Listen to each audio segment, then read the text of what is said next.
schedules. You traveled some distances to be here with us today. We also appreciate that you prioritize this engagement. There are a few other things happening here. And we assure you that every minute that you spend here would be worth that much. I can have a strong conviction in our mind and our top management mind. Please allow me to put in perspective today's engagement. My name is Dr. Ravindra Utgikar and I am responsible for the corporate strategy at Praj. And today's investor meet is to engage with the wider spectrum of the financial fraternity, to give a much bigger perspective of our company, our board, the vision and the evolving market landscape. We often meet you every quarter. We engage with most of you quarter on quarter. And most of our discussions then are confined to companies' financials, financial performance. Our executive chairman and the board thought it's a good idea to meet the financial fraternity and give them a big picture view of company's journey, company's readiness to embrace future, evolving market landscape, and how we are creating a future-ready organization and inspire even more confidence and trust which you have been bestowing on us for years now. So, the way we are going to spend next about 90 to 120 minutes is that we have a series of presentations. I am joined on the dais besides Executive Chairman by CEO and MD Mr. Shishir Joshipura, who many of you know very well, and also Director Finance and Resources Mr. Sachin Rawle. Besides the top management, I am also privileged to have my colleagues from senior management with whom you have had opportunity to engage just before we started this session. So the timing of today's investor meet is carefully chosen. First reason is we are absolutely on the foothills of COP28 summit that is getting kicked off in Dubai tomorrow. A strong India delegation led by none other than the Prime Minister will be there tomorrow, day after, and then the Indian delegation will continue. So for the next 10-12 days, you will hear stories about climate action, climate change, climate resilience, energy transition, circular economy, decarbonization, cleaner, greener technologies. And we thought there is no better time than today to familiarize you that your own company, Praj Industries, India's best known industrial biotechnology company, is already since last 4 decades putting India right at the top of the global bioeconomy.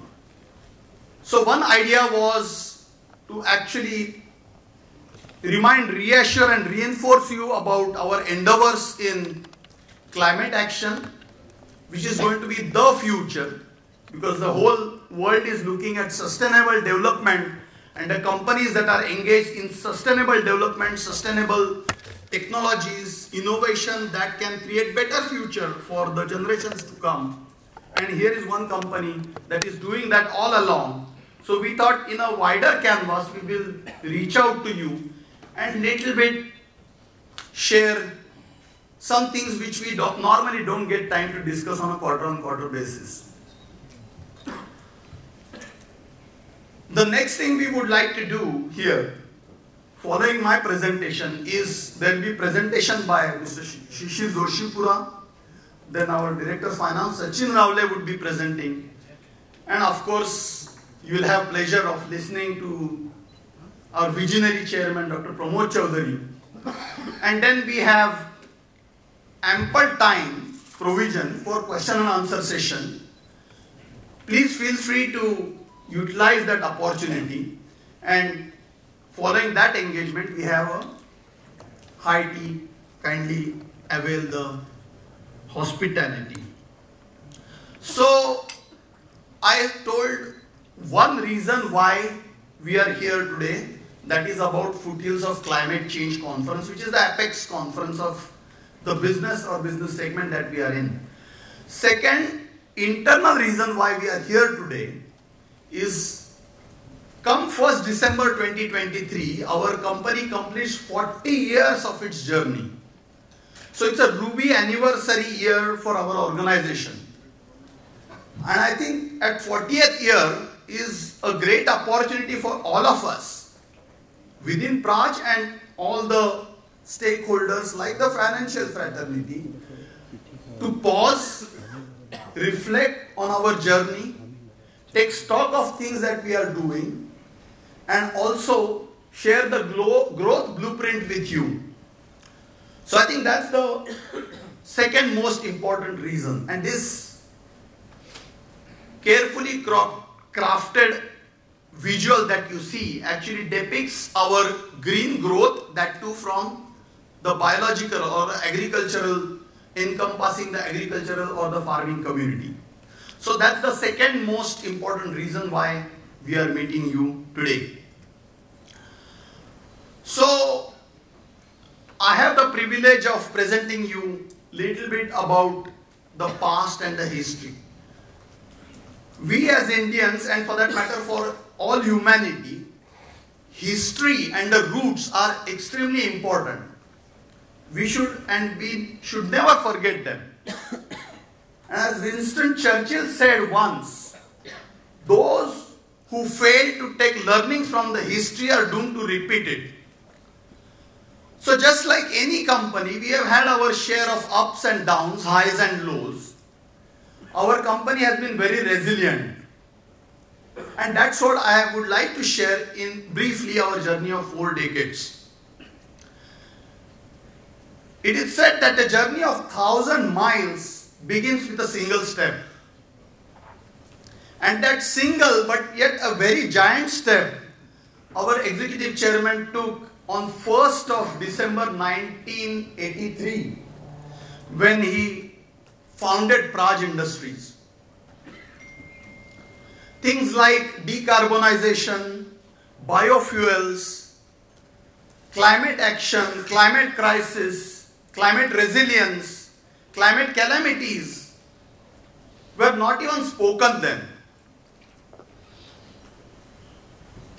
Decade of his career with multinational companies, very flourishing career, he gave away to pursue his dream of making a company that will make a name for India on a global level, encompassing the people at the bottom of the pyramid, which is the farming community. That's where his childhood was spent. And that's what this slide tells you, that one giant leap of faith, we call it, he took in 1983.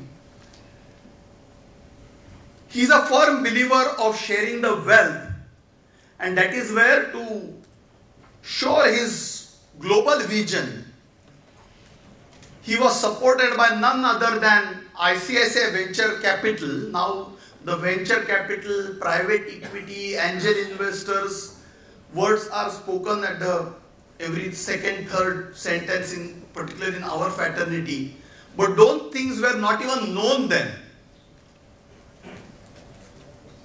But I think Mr. Nagul, you said, right, sir? Wagul. He saw promise in Dr. Chaudhary's vision, and that's where the whole funding came in, which was the initial private equity funding of ICICI. And that actually fueled his global dreams. And as you can see on this slide, we are trying to encapsulate our milestones, whether it is financial milestones, whether it is market expansion milestones, whether it is business expansion milestones, or for that matter, technology expansion milestones. As a firm believer of technology has the prowess to change the world for better, distinguished alumnus of IIT Bombay, Dr. Chaudhary always was passionate about harnessing technology to make life a better place for the agricultural community by providing avenues in the agri-processing industry. And that's where it all started. So the first decade obviously was spent in sustaining, surviving. There was no talk of biofuels then.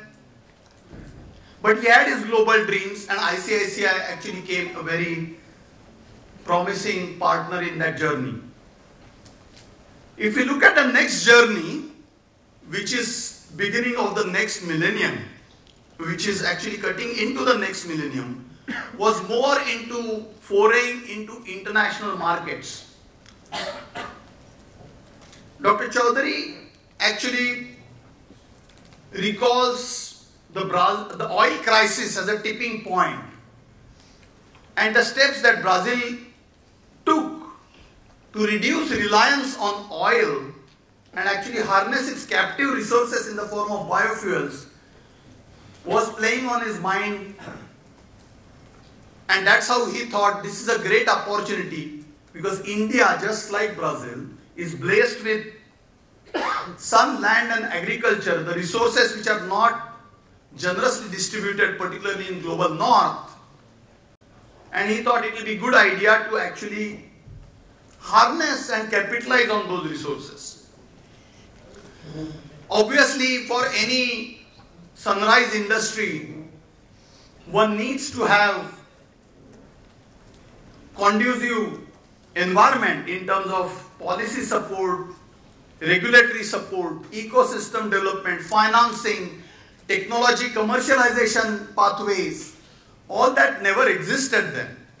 So in India, and that's where he had to look for markets where the opportunities were. And that's where you see the forays in Far East and then actually South America.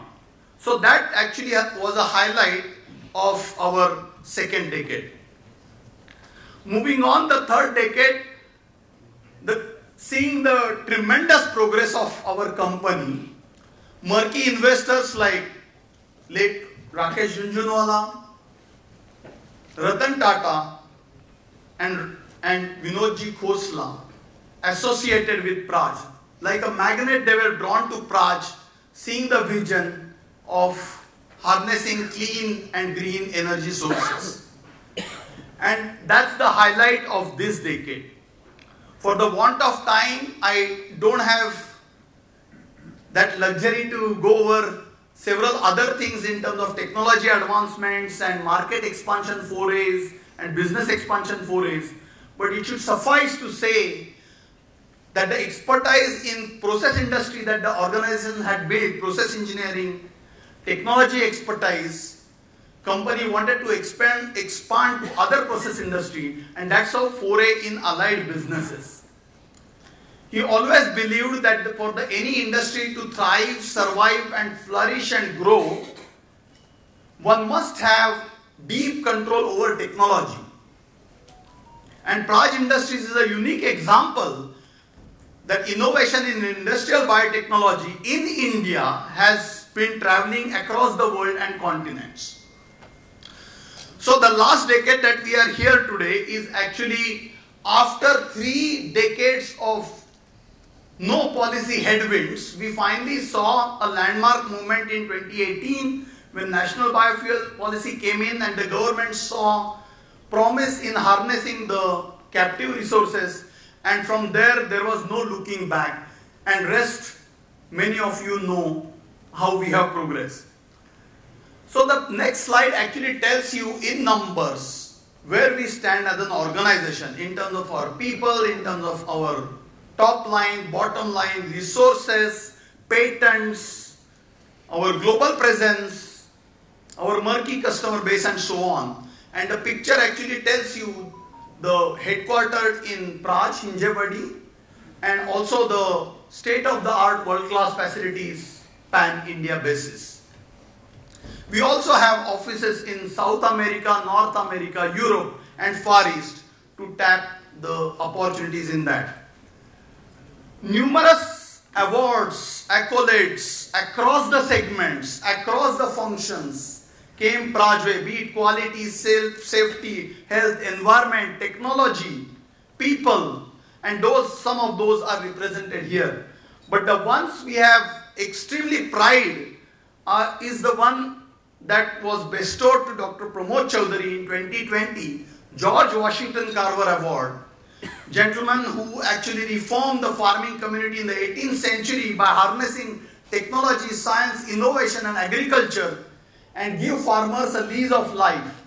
And Dr. Chaudhary is seen as the modern day Carver to take the legacy ahead by providing employment, entrepreneurship and growth opportunity to the farming community. So this award, he became the first Indian and the only Asian to receive so. And the second award, which actually is named after the father of ethanol, William C. Holmberg in America. And that award is also prestigious and that got Dr. Chaudhary recognition as ethanol man. There is lots to tell, lots to share, but probably more about it in a bit. May I now invite our MD and CEO, Mr. Shishir Joshipura, to walk you through the company's leadership in bioeconomy. Please, Shishir, the floor is yours.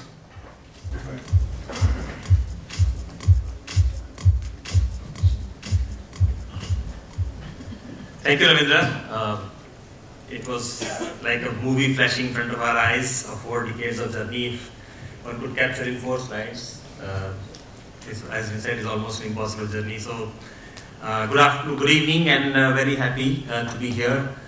We have been talking amongst ourselves on the quarterly calls, and this is a great pleasure for me today because, as somebody was commenting to me outside, at least after a long time, that they are seeing Dr. Chaudhary also on stage and speaking, and it's a great pleasure for them. And they said, this is a good idea that the management and Dr. Chaudhary are on the same stage. I said, yeah, we are on the same stage otherwise in life, but happy to see you here as well. So, where are we today? When we were trying to think about it, this is a very interesting picture that I wanted to show you.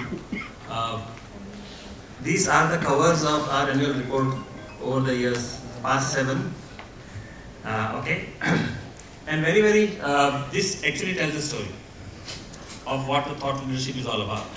We were talking about rice straw when nobody had even talked about it. We were talking about climate change when nobody had even thought about it, and that was reflected in our. We were trying to. You see the first one. It talks about renewable energy shaping the future. Today is the buzzword. Ravindra mentioned about COP28 starting tomorrow. And the world leaders are congregating in Dubai to discuss what needs to happen. We talked about how do we work with agri-waste back in 2017. And today everybody is saying, where is the feedstock, what can we do with it? There is a rush to establish supply chains, to bring the farmer into the main fold. But this was something that this company thought many years ago. In 18, we talked about moving away from just a fuel-based focus to creating other set of materials around it, 2018. And I'm sure as we move through the future, you will see this biodegradable plastics, PLA, you'll start hearing about it at commercial scale as well. And the 19 one, when we said, hey, you are really gold, that was, the point I'm trying to make here is, the company is led and the vision of the founder who could see the future. And in many ways, when we said that, people said, oh, this is too early, what are you guys talking about? But today, if you reflect back, many of the things that were said 7, 6, 5 years ago are all coming to fruition now. And that should start us thinking. So when he speaks today, later in the day, my suggestion to all of you is that listen to this because that's future unfolding in front of you. So as a company, and that's the last one, the one where the aircraft is taking off. Today, at least, when we were discussing when everybody was walking in, several people asked me around, hey, what's going to happen to this sustainable aviation fuel? And where is this headed? So very clearly, there is a vision that's driving the company in its efforts, and we are very, very proud. And I'm sharing with you, this is not the way we thought, but when we were putting this slide together, I said, oh, this is actually a aha moment for all of us when we were putting this together, and I thought I should share this with you. So moving on, so this bioeconomy, what's bioeconomy? I mean, you heard many terms being coined. What's important is to understand that this is that arena of economical development, which is away from what I call as a traditional thinking around development, which is around steel and concrete. This is more about agriculture. How can we use what nature is giving us in a very, very constructive way? What can we do? How do we return back to nature what it gave us and not take away from it? How do we preserve the future for our children? That's bioeconomy to me. That's what we've learned at Praj. Obviously, it has to be renewable, because what comes goes back. It clearly is is the answer to sustainable decarbonization, because this is carbon friendly. Obviously, it is less toxic. And most important, it's environmentally friendly. So this is what bioeconomy space is all about. And I use this definition slide, sorry, so I'm not trying to be a professor here, but the idea was that if I go forward and talk about bioeconomy, you should say, what are you referring to? So where is Praj? If you look at us, how did we see this world? Even today, how do we continue to see this world? And the central portion of this slide should tell you. We think there are feedstocks in the world. Every economy, every place in the earth has got a very differentiated feedstock that is available. Okay, it's not same everywhere. Even in India, we know, for example, 3 states have sugarcane as a big crop, but not every state. Some state will have bamboo, some state will have rice, some will have maize, and so on. So this is only in India, and you start expanding this to the global market, the feedstocks keep changing, both in nature and their availability. So we understood that feedstocks are something that's very crucial to for us to get a deep insight into. And then what can we do? We can develop the technology around this, and that's what Praj has been doing for 40 years, to develop technologies that can then create an end product. Ethanol, aviation fuel, bioplastics, the list is long, that can be put to use for humanity on the principles of bioeconomy that I enumerated. So FTP, as we call it, feedstock, technology and product. And that gave rise to 2 platforms of Praj's offering. One you are very familiar with, the one on the left, the flowery circle, which talks about the platform of biomobility. All those solutions that we create for enabling mobility of mankind through sustainable use of sustainable fuels. Okay, that's what this left part is all about. And when we do that, as I mentioned, we lower the carbon footprint, we improve the farmer, all the benefits will start working in back. And the one on the right, which is Bioprism, is not about fuels, it's about materials. What kind of renewable chemicals and materials can we think and produce out of similar FTP process that leverages what we know, that leverages our knowledge, but it creates a better solution for mankind.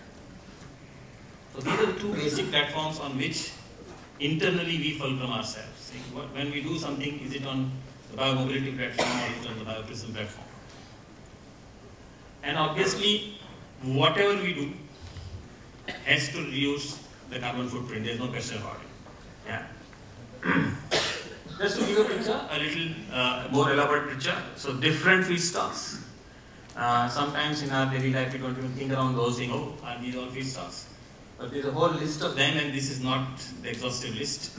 At the last count, when we were driving today, I was picking brain of Dr. Kumar, who's our R&D head, and the number was exceeding 9,000 in terms of the number of feedstocks that we have fingerprinted to understand what we can do with them. So moving on, then from there, this is the biomobility circuit that I was talking about. And just to give you a little more idea about this, so if you look at the right hand side of this picture, starting 2003, bioethanol, 1G, ethanol, that's where we started to develop, and that's continuing from 2003 onwards. Biodiesel came to which, so biodiesel and ethanol is what we call as conventional biofuels.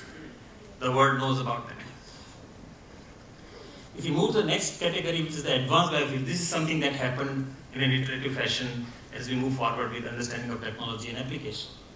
So cellulosic biofuels, which is the, again ethanol, but that comes out of straws and grasses. This is coming from the waste, right? So that's the second one. That started the journey in 2013. CBG, as in India we call it compressed biogas, globally renewable natural gas. Again, utilizes similar base of feedstocks and converts this now to a gaseous form of solution and not liquid form of solution. So those are the advanced biofuels category. The next gen biofuels. These are the ones on the horizon. I showed you the aircraft taking off in our last year's report. The SAF, Sustainable Aviation Fuels, which is going to replace the conventional jet A1 that is used in today's commercial aircrafts. And then, of course, the marine biofuels, because that's one segment that we don't get to hear or see about much, because most of the pollution happens away from the inhabited areas. Moving further on, what's in the store? We look at biomethanol. We look at bioethanol here. We will probably look at bioethanol. And of course, biohydrogen, the buzzword in many areas today as to what's going to happen there. And of course, hydrogen got all kind of colors, the green and the gray and the blue and the pink, but this is the green hydrogen that I'm talking about from biohydrogen perspective. So as we move through this journey, we will see the whole flower actually flowering, as it is already started to open some petals that we saw here on the biomobility platform. So these are the solutions for decarbonizing the transportation industry, which is thought to be one of the most difficult ones to achieve decarbonization. And through Praj's effort, we will be able to achieve those efforts. As we were doing this, where are we doing this? A lot of time, and rightfully so, attention gets taken care of, because we are looking at a very supportive and very high energy program in India called EPP20, which is allowing us to go and blend up to 20% of ethanol. We are more than halfway through that journey. Sorry, just excuse me.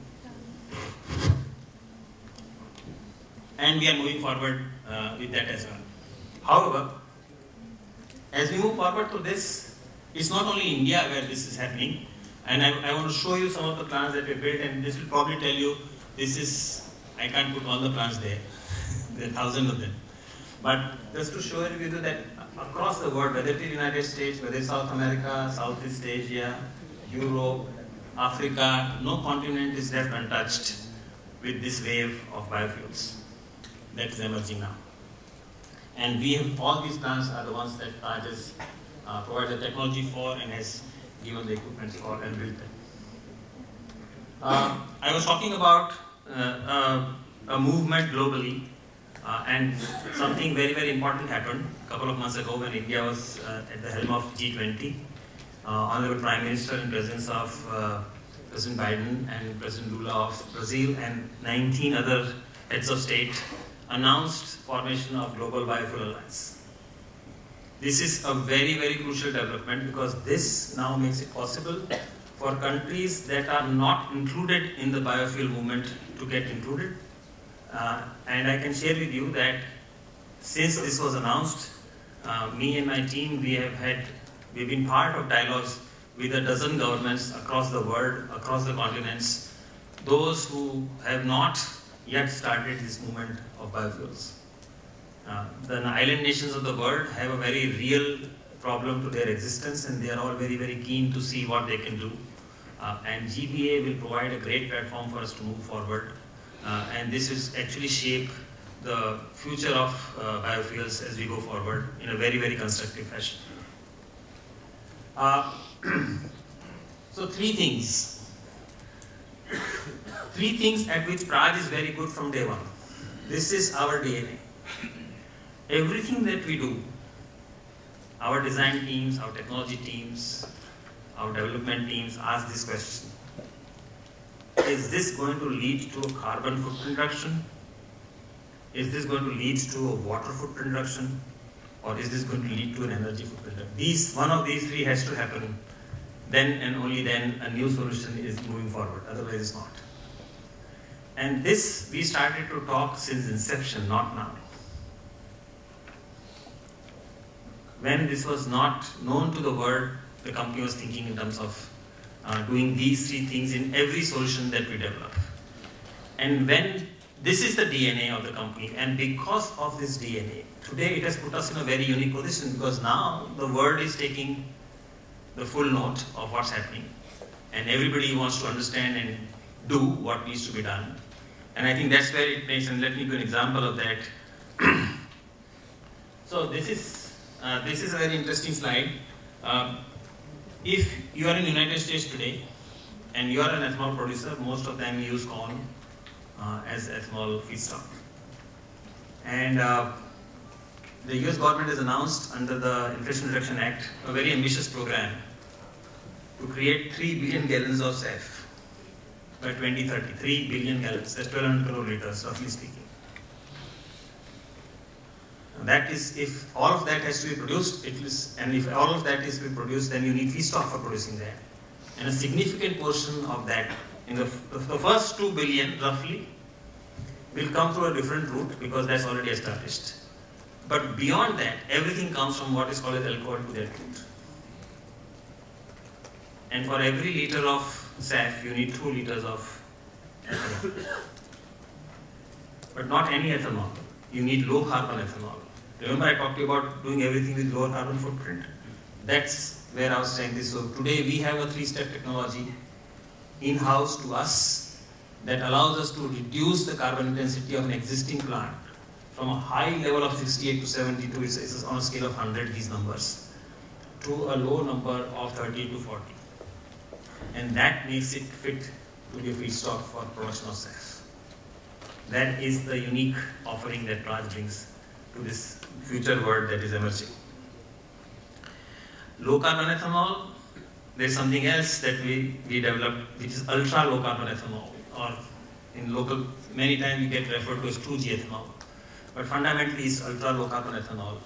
And a very unique 3 projects that we are building in India. And these are very unique because one of them is a pure, clean, greenfield project that we are building for HPCL in Barkinda. The another one that we are building for BPCL in Bargarh has got a two-track system. So it's got a 2G plant, it's also got co-located with a 1G plant, or a basic feedstock plant. And then we have IOCL at Panipat, which is co-located to a refinery, it's next door to a refinery. And why are these important? Because as we move forward and world searches for ultra low carbon substitutes, refineries are going to be a very major player in defining this journey forward. They will have a very major role to play. And our experience for these 3 plants will stand us in good deal. No other company in the world is currently working on 3 projects like this. No one. And that puts us in a very, very different position. This is a picture for you for the IOCL plant that's under commissioning now.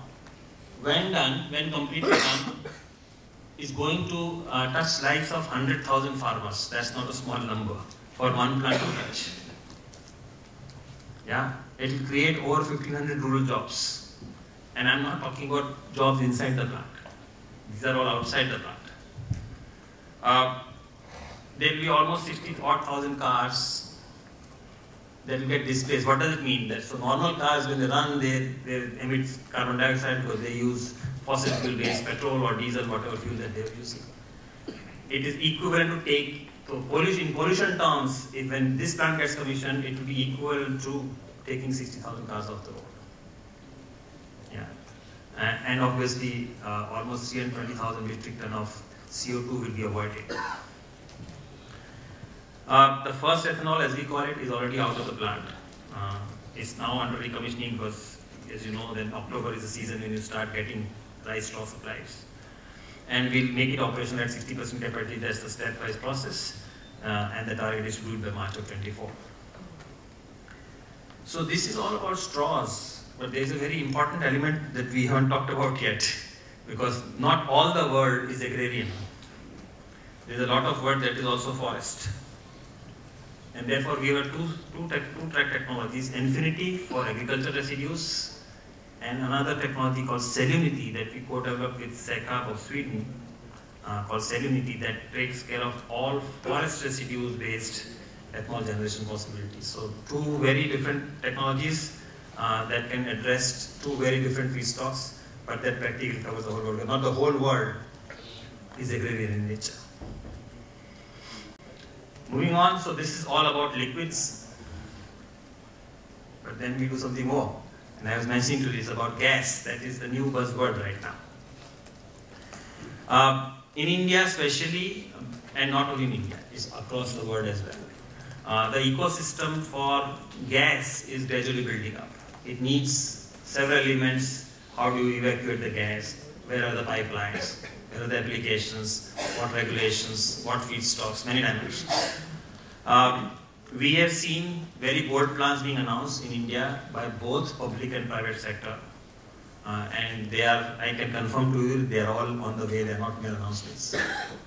There is a big international opportunity as well, because many countries are waking up to this thought that, well, if we can find a way to produce RNG from waste, then that probably is the most effective, one of the most effective ways of reducing carbon, per ton of carbon in terms of dollars invested.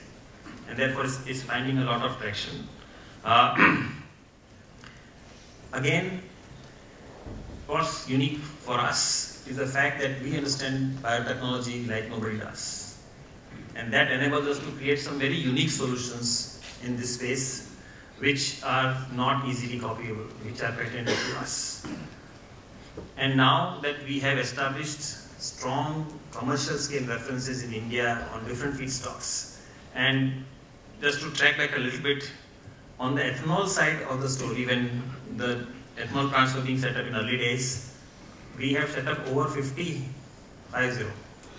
plants that treat effluent from distilleries and create, those days it was biogas, because they were using it within the industry, and now it is CBG because then you upgrade it for automotive use. So a very, very rich legacy of understanding how CBG or biogas system evolves.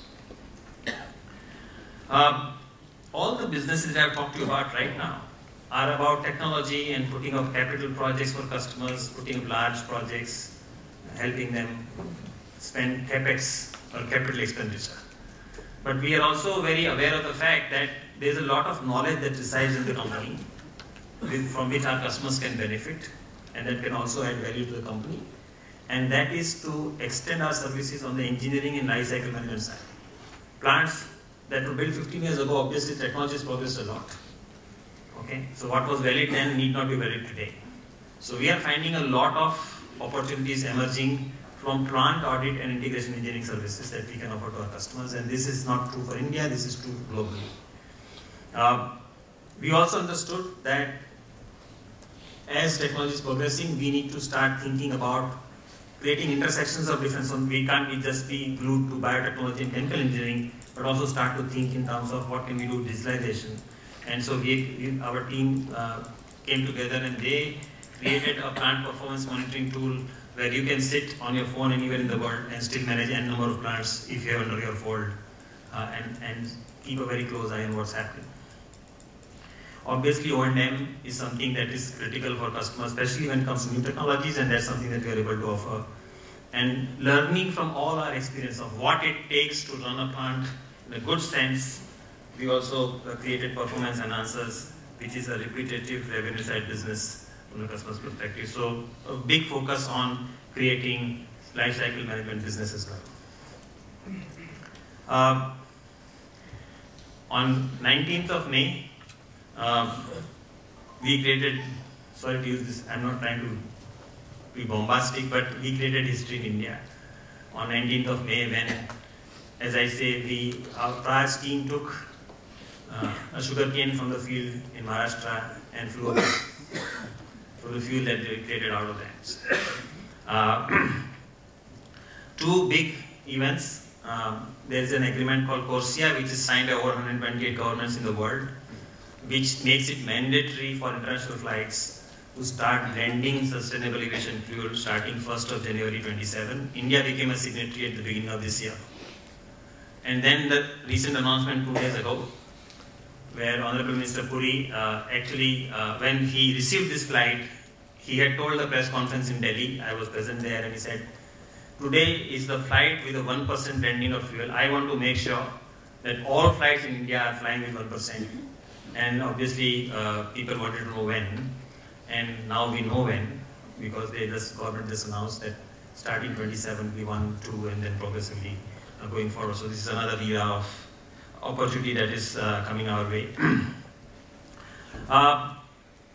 There's another interesting business that we pushed our strengths to, and that is something that is now coming to pay us very, very rich dividends.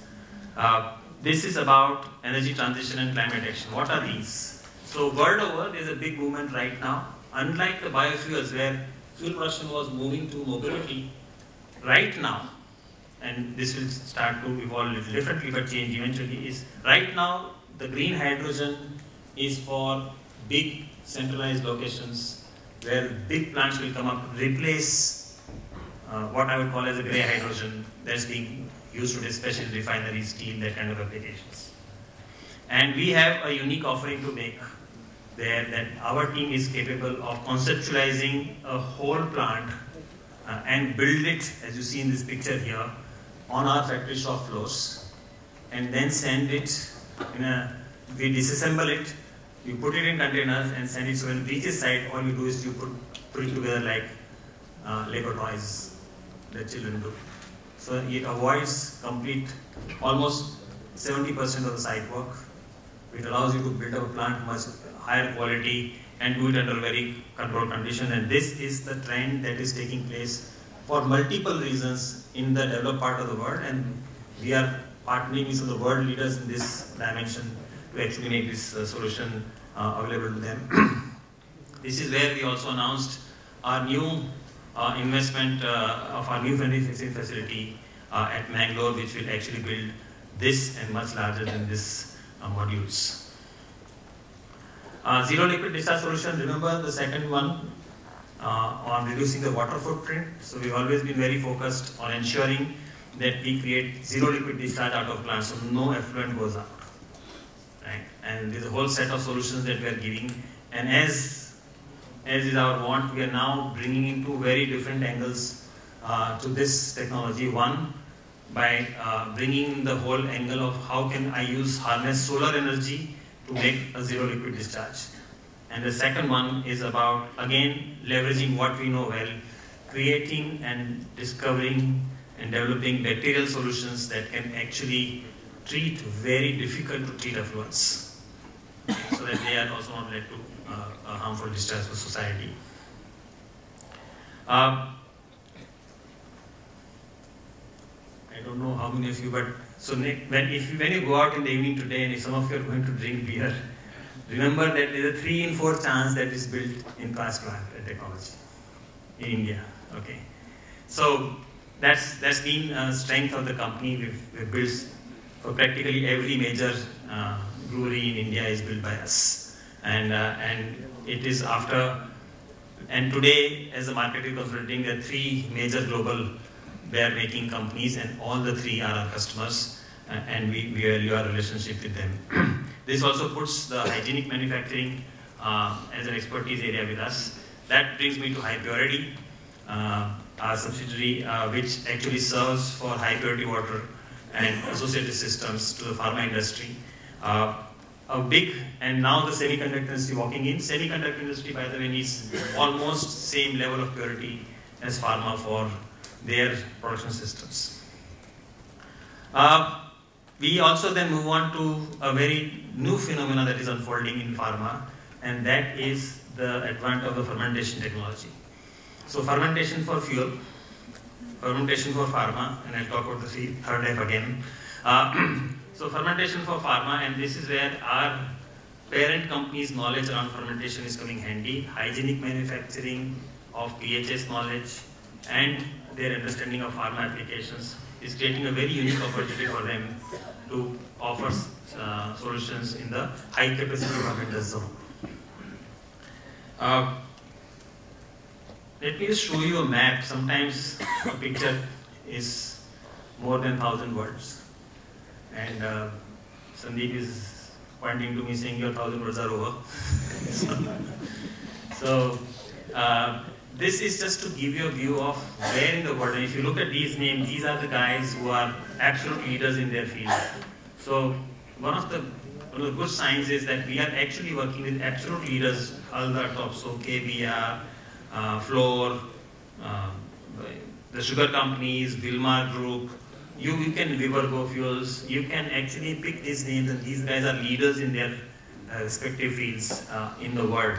And that's who we partner with. They trust us, we work with them. And there's only one guy that I trust on numbers, and that's my colleague Sachin. So it's his time now to come and say his 1,000 words, or figures and numbers, whatever it is. So welcome, Sachin. Thank you so much.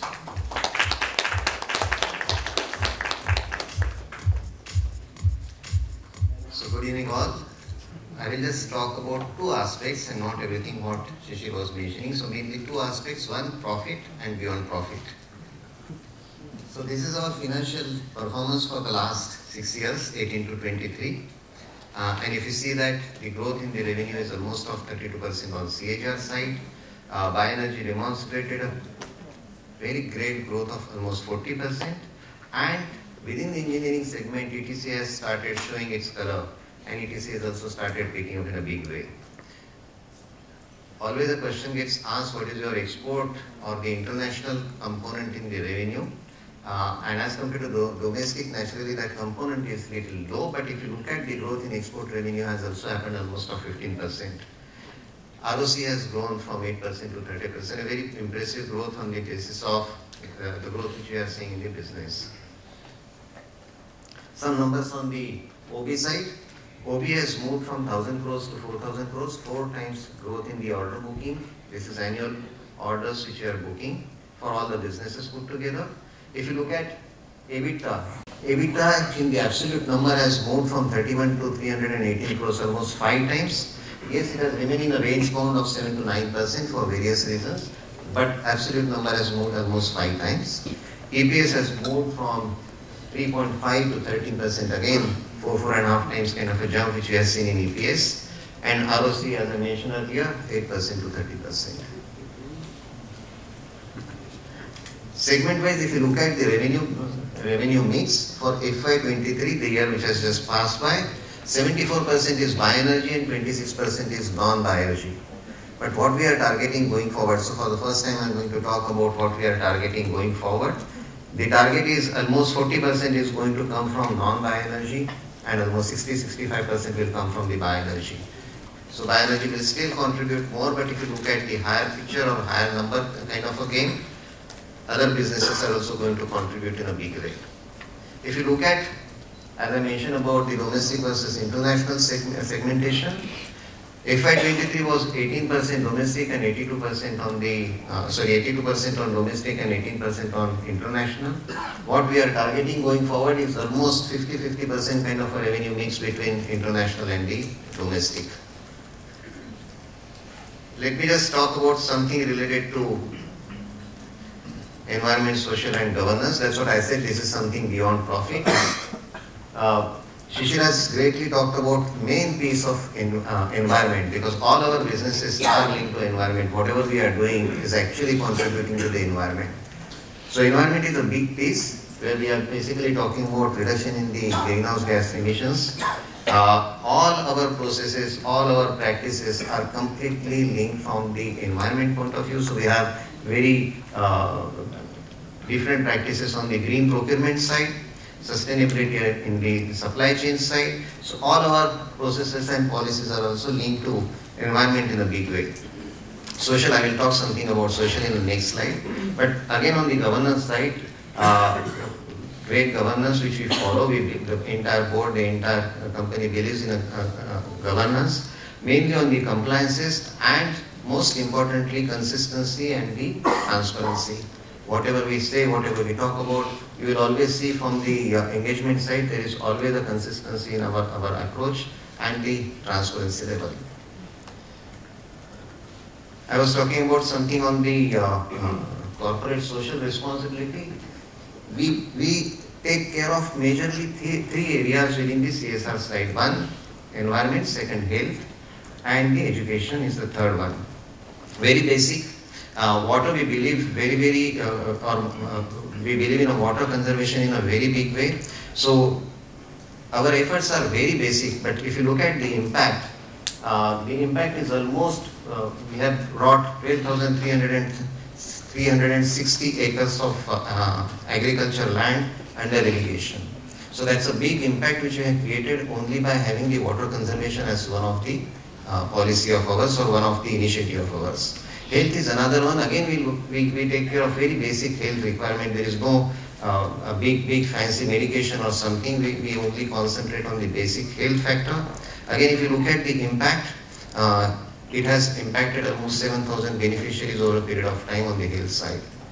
And education, again, a very specific education segment. We provide the skill development kind of a thing. If you look at that, also helps many beneficiaries on their life skills development. And look at the impact, 6,500 students till date have got benefited because of education.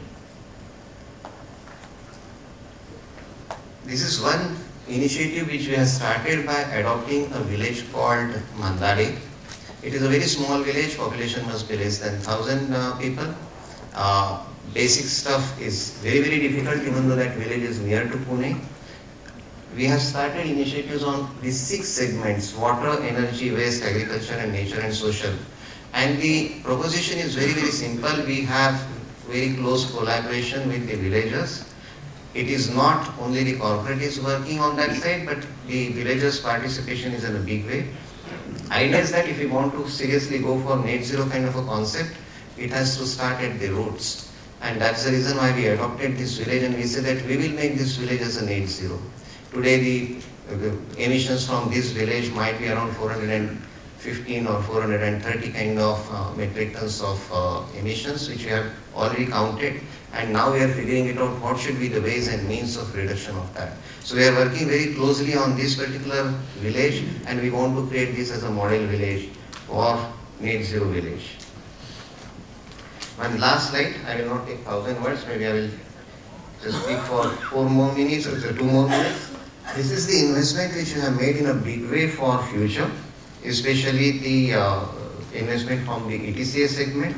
This is almost 123 acre premises which we have taken on a lease. It's not our own property, but we have gone for a long-term lease. The shades are the real shades. These are the real shades which are already there in this premises, where our activities are going to start for our new subsidiary which is floated recently, Praj. On the right hand side, you will see the pilot plants. These pilot plants are built up in our matrix. One plant is for bioplastics, another one is the catalysis lab, which is actually going to help us in building up our asset story. So this is what the investment which I have made from the future point of view. Now, looking at the future, we talked a lot about what is happening now, but what is stored for future. I would like to invite Dr. Chaudhary to you for giving us some kind of an idea about future.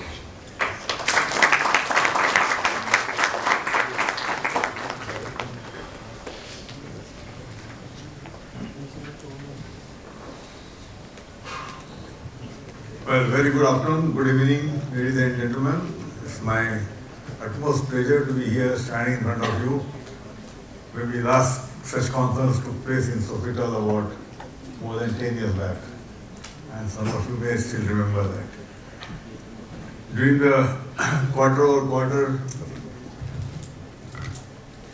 Shishir and Sachin are taking care of your requirements, information. So today I thought of meeting all of you together so that we can share some of the future possibilities. There has been always a question, and I have been definitely experiencing that question many times in the past, and some of you may remember that. It has become a reality on many counts, and that's why I dare to share with you what is likely to be happening in the future and how Praj is going to be positioned in this area. This is absolutely a new upcoming area. It's not a vanilla story. It is a peculiar story which I thought I'll share with you, and you will definitely appreciate it if we jointly look at it.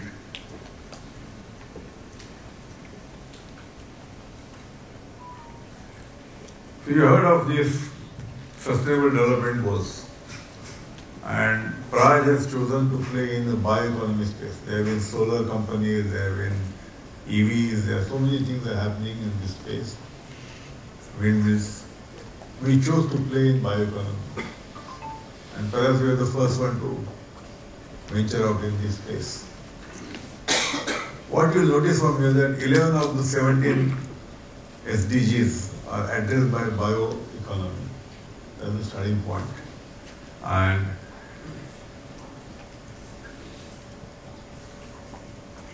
it takes care of the sustainability, social, environmental, and economic, as well as different kind of parameters and climate action, additional value for farmers. So we take care of the people element also, which is not so much happening in the other areas.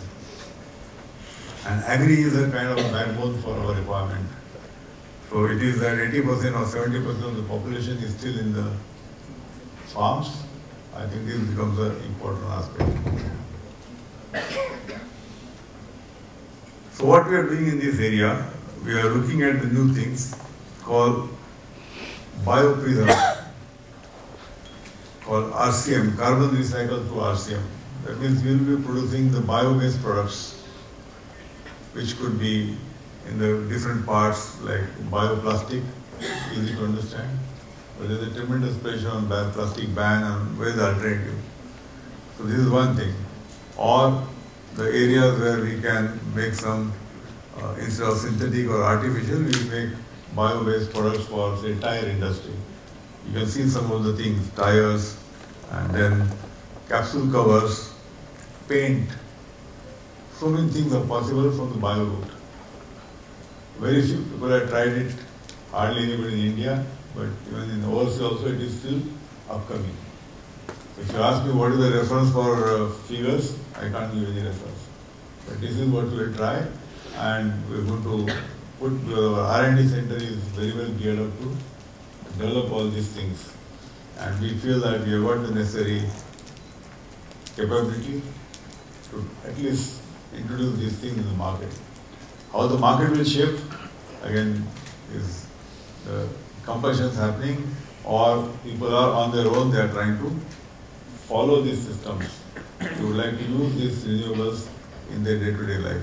I am counting on that kind of a demand, which will help us to go fast on this track.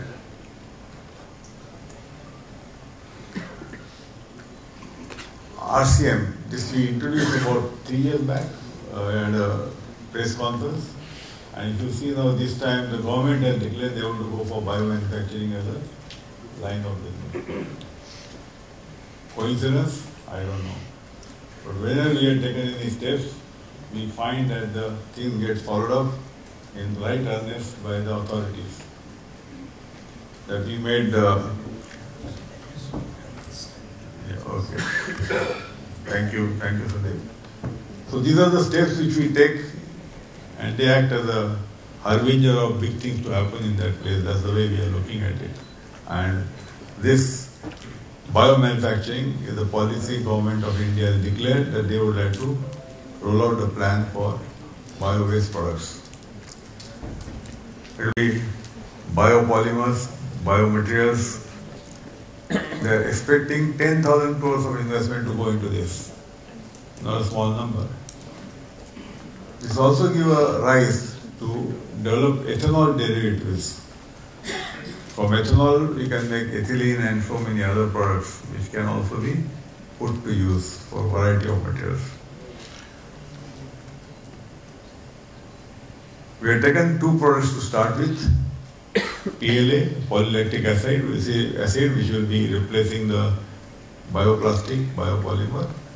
And we are putting up a pilot plant. So whenever we do any development in R&D, it is in the conceptual stage, and then it goes to bench scale, and then it goes to pilot scale. And this is a pilot plant coming up for bioplastic. which will be middle of next year, we will start rolling out. We are tied up with the ICT for how to test these materials, and we'll have, within that there will be 3 phases: lactic acid, which is the starting point, lactide and proteins, and PHB betadine. We're already talking to prospective customers, and hopefully at the right time we'll be able to put it into our information requirement. Now this is another few areas which are happening around us. I'm sure you heard about it. Hydrogen, biohydrogen.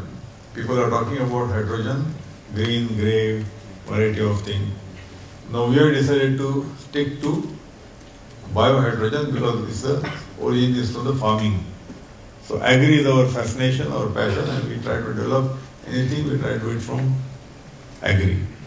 So green hydrogen is a thing which can be produced from agri sources, and that will be again fulfilling the requirement of hydrogen-based vehicles.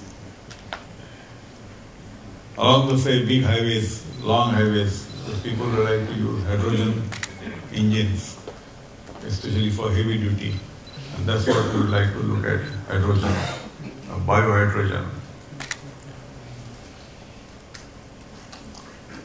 Sustainable aviation fuel, we will definitely expand the capacities, and for which we already form a JV with Indian Oil. I can say the other way around. Indian Oil has formed a JV with Praj, and that is to support our technology into the manufacture of SAF. A lot of activities are expected in this space for SAF. International flights is becoming mandatory. Indian government has declared some immediate requirement of 1 or 2% like Shishi expenditure by 2027, and I think this will be a very important upcoming area. This will also create a potential for use of ethanol, low carbon ethanol. So these are the things which is likely to happen. Renewable syngas, synthetic gas from renewable sources. You see the CBG plant or the biogas plant on the left side, and that can be reformed to make biomethane into renewable syngas. So one product leading to the other product, and that's what we are trying to build. Build on the current capabilities, taking it forward. So the future fuels will take cognizance of these developments, and they will be very much required. Like I mentioned here, green hydrogen, biomethanol, and dimethyl ether, which will be for replacing diesel. Diesel has not much substitute so far. So one side we are trying to develop diesel from use of ethanol blending, but this is a short solution that we can make dimethyl ether and put it in the heavy duty vehicles. So these are the areas which will go into the areas, excuse me please, they will go into the heavy duty vehicles and other places which are still yet to see the renewable fuels in the tanks. The syngas technology is very, very critical to all these things, and then what you saw in the earlier thing, this is the dimethyl ether and biomethanol, and the thing which you saw as a catalysis lab, as a new development in Praj matrix. See, by and large, little technical, the bio is through fermentation route, but there is a possibility of having a hybrid of bio and catalysis together, and that's what we are aiming for. Both together can make wonders, and that's what we would like to explore and introduce.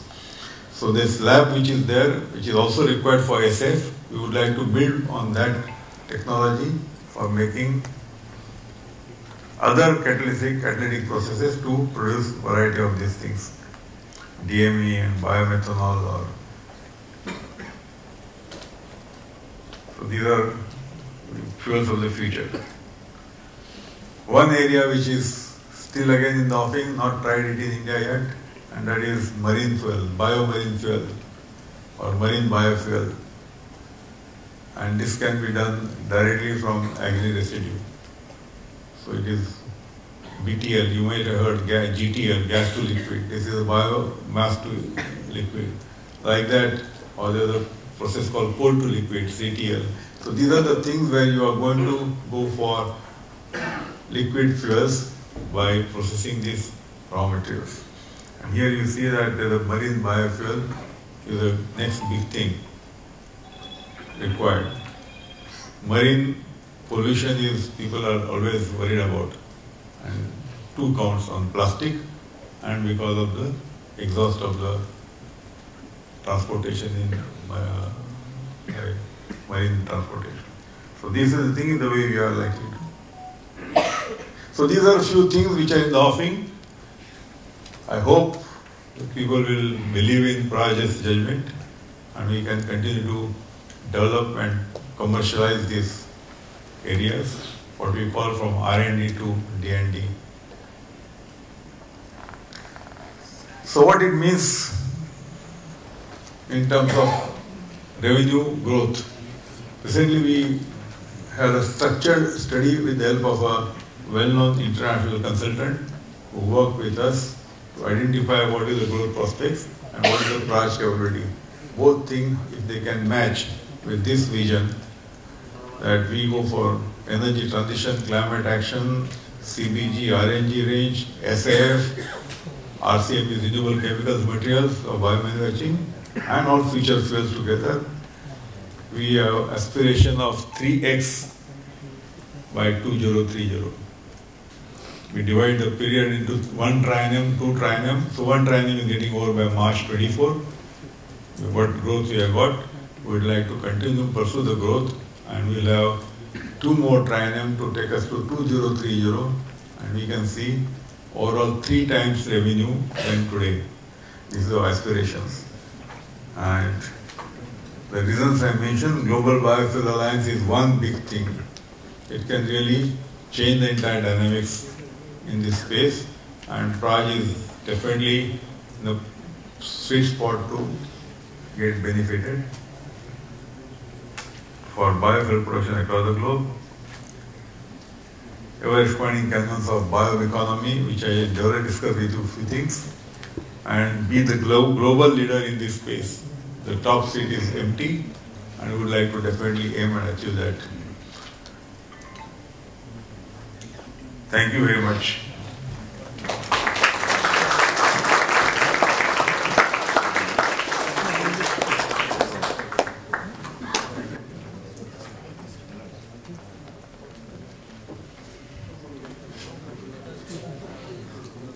Thank you very much, Dr. Chaudhary, for that insightful presentation. Thank you very much, audience, for the patient listening to a story of purpose, passion and perseverance. The small sapling that Dr. Chaudhary planted 40 years back has grown into a full-fledged banyan tree. Now is the time to listen to any questions and get them addressed by our top management, and I'm also going to request my colleagues from senior management to join us on the dais. Dr. Pramod Kumbar, who is the CTO. Dr. Kumbar, if you can come here. Mr. Ganesham Deshpande, President of our Technology Division. Mr. Atul Mule, who is the President of our flagship Bioenergy Division.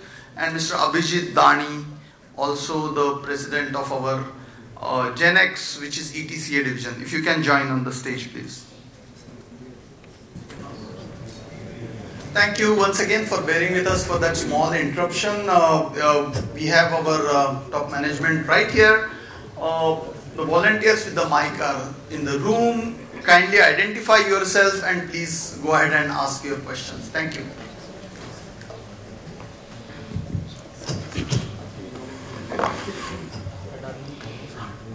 Hi, this is Ashutosh Garud from Ambit PMS. So, just wanted to get your sense. I mean, you've done a phenomenal job over the last decade because it's not been an easy journey, especially for engineering companies in the previous decade. So, congrats for that. You gave a sense of the futuristic aspects as far as the project and even on the revenue front.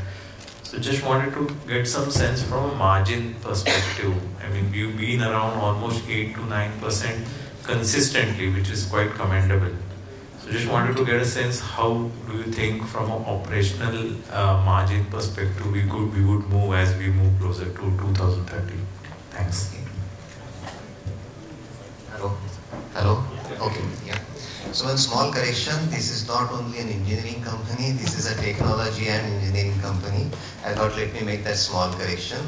And technology means not technology, IT. It's process technology, yeah. So that's important correction, which is very well required, I thought. One and two, because of that technology also, we are very consistently investing in our R&D. You must have seen that our investment in R&D is not less than 2%, irrespective of the year, irrespective of the performance. We are investing very consistently in that. Coming back to your question on margin, we are naturally working on margin very aggressively. One point which we were debating when we were projecting our aspiration for revenue, we are also trying to figure it out whether we should make a mention about aspiration for margin. Our aspiration is naturally to get into a good double-digit kind of a margin for next two triennials, what Dr. was mentioning. So there is a work which is already going on the margin improvement.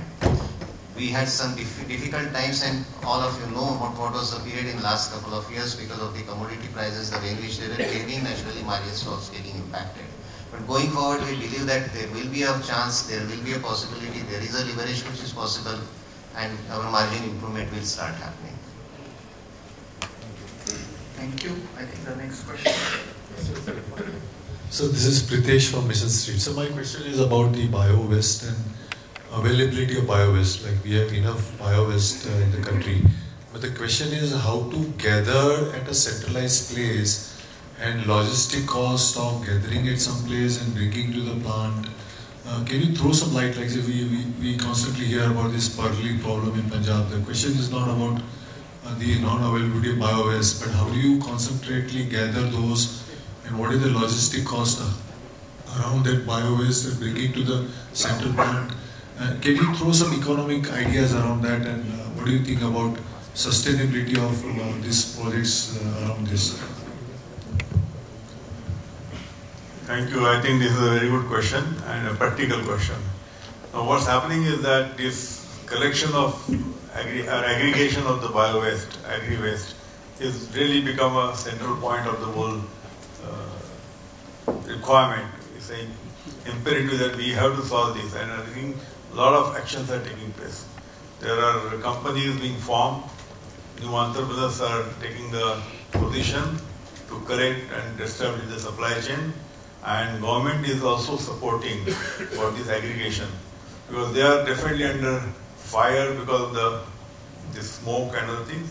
So they would like to see that it goes away by using this Purley for product use. And they are also supporting, say, per ton 500 rupees, per ton 1000 rupees, plus give them the machine. So all those things are in the offing. So according to me, another 3 to 5 years, this will get established as a regular thing. So what is the idea around it? Like, there will be a logistic cost, right? Like, fields are far flung, roads are not connected. So, I mean, is there any economic model around it, or we are talking about bio-waste? Decentralized model also is likely to happen. I'm just putting a crystal ball, the decentralized model, plus aggregation techniques, supply chains. All these three things will happen, and the cost will marginally definitely go up, but the cost of climate change is nobody is able to really visualize. So against that, it will be set off. So I think it will happen in that manner. Can I squeeze another question? This is with respect to a lot of ethanol plant is based on the food grain, and they say, you know, जो चावल आता है टूटा हुआ चावल. So I mean, how long this? I mean, what can be? How long this can be sustained? I mean, the price rise in the agri will not disturb the ethanol. There are, like, maize is being developed in India now. Maize plants are coming up, maize-based plants. There are some solutions. I mean, the problem is that whereas it can be, and maize gives some more co-products. Even rice also, rice gives some co-product like protein and all that. So I personally feel, or we feel as a Praj, that this will continue cycle of introduction of newer and newer materials. And other materials is various grasses, napier grass, vetiver, so many kind of grasses are there. They are also under development. So I think they will also come as a handy feedstock. Feedstock is going to be a very important thing to sustain this movement. What your case is right, but I don't see any problem. Along the line, the grain production has gone up and is being available. In sugarcane also we have done so many things. We have talked sugarcane juice, sugarcane syrup. Earlier it was only molasses. Now you see syrup, you have got bio syrup which can be stored. So like that we try to work out around that and create opportunity not only for us but for our customer also. So these are some of the solutions are going on. Thank you. Thank you.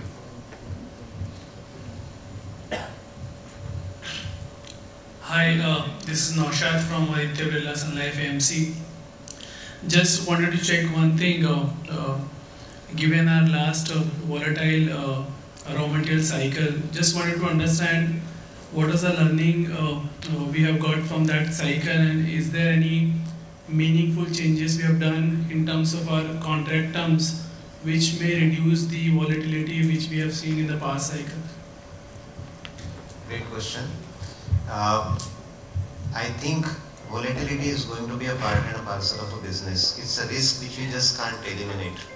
We have tried to do a couple of things when we changed our contract terms. One, everyone is asking whether your fixed price contracts are variable price contracts. Unfortunately, we just couldn't change that kind of made a change in the contracting. And I think it is helping us, because otherwise the scenario would have been very, very different today if we would have gone for a variable price kind of a contracting. But what we tried to do, we tried to change the pricing, the way in which the contract is supposedly to get executed and how it is supposedly to get paid also. So the payment terms got definitely undergone a change. That helped us in storing our raw material, which we have seen happening in the last couple of years. So major change which I have made is on the payment side, but not fixed versus variable side. Yeah. There at the back.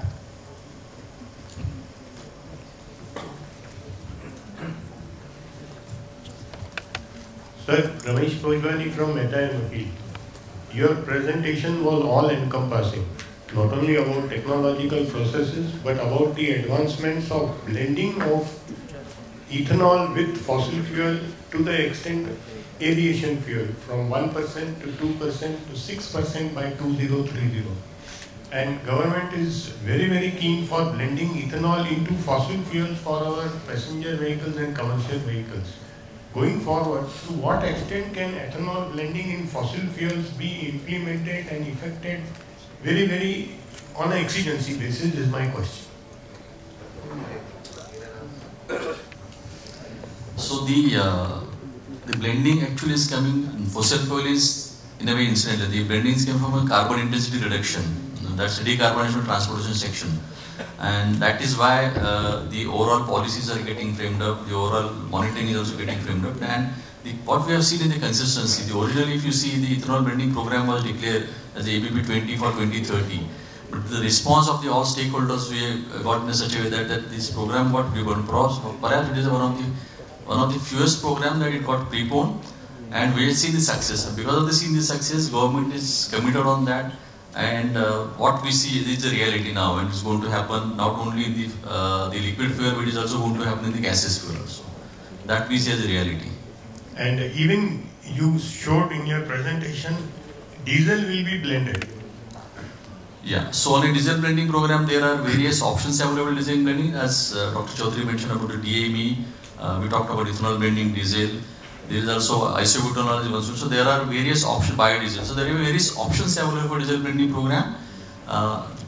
Probably today it is an ethanol blending program continuously going on. Diesel blending program, it's a matter of time, maybe in another 6 months or 1 year of time, where they're testing with all those various options of the biofuels. It's also going on absolutely in a coming few years is going to be a reality too.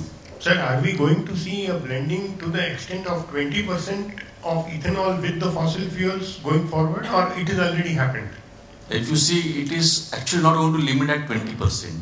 It can go as high as 85% to 90% also. And probably you would have seen very recently that some of the vehicles which are getting launched up to E85.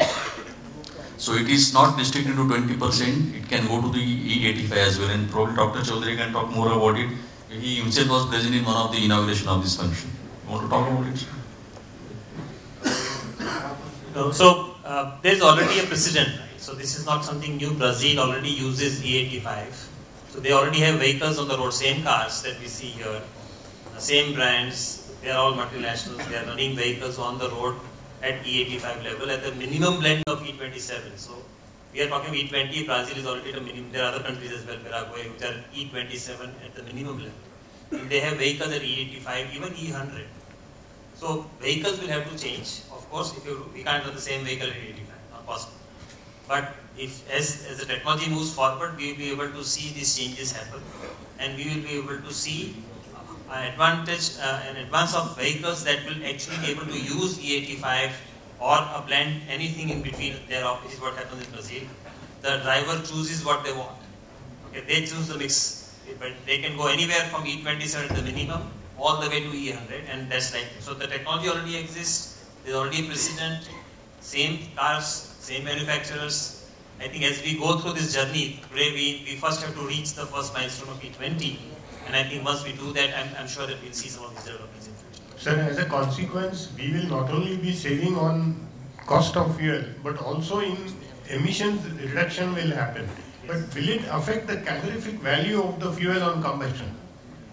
So the calorific value of ethanol is already a given property of that fuel, right? But once you take care of the fact that if I design a vehicle for E85, let's say I'm starting from basic zero, what it also, so while the calorific value for ethanol is lower compared to petrol that we use today, so it's a fact.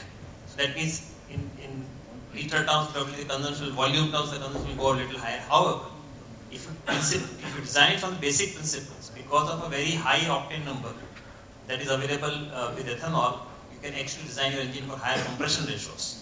And that then enhances the engine efficiency. So that sort of offsets this loss in. So you will not gain anything, but what you'll gain is on the emission side that there will be no emissions, CO2 in your future. Those benefits will of course remain. But a basic design will ensure that you don't lose as a user on running your vehicle. Thank you and all the best. Okay, one in the front here. Yes. Good evening, everyone. Is my voice audible? Yes. Yeah. So, thanks a lot for the insightful presentation to everyone. Sir, my question was with respect to CBG space. So, we understand that EBP and SATAT both started at the same time with the government, but SATAT, for various reasons, didn't pick up as well as EBP program. So, what are the 3-4 major changes which has happened, which makes you believe that CBG as a space would, in 3 to 5 years time would give that kind of same kind of opportunity or more than that? And also on the CBG space, how can we expect, when can we expect broader participation from various private players coming in the way we have seen in EBP? So I think what's happening is, since you compared it to the EBP 20 program, India is not a gas economy. So our ecosystem was not built for gas. So whether it's in terms of dispensing retail outlets, whether it's in terms of pipelines, even industry itself, the SATAT is a unique program in the world. It doesn't exist anywhere else in the world. Anything even remotely close to. So this was obviously a very, very bold program that the government launched. Now, if the ecosystem, and you can't store gas, so you have to use it as soon as, more or less, as soon as you produce it.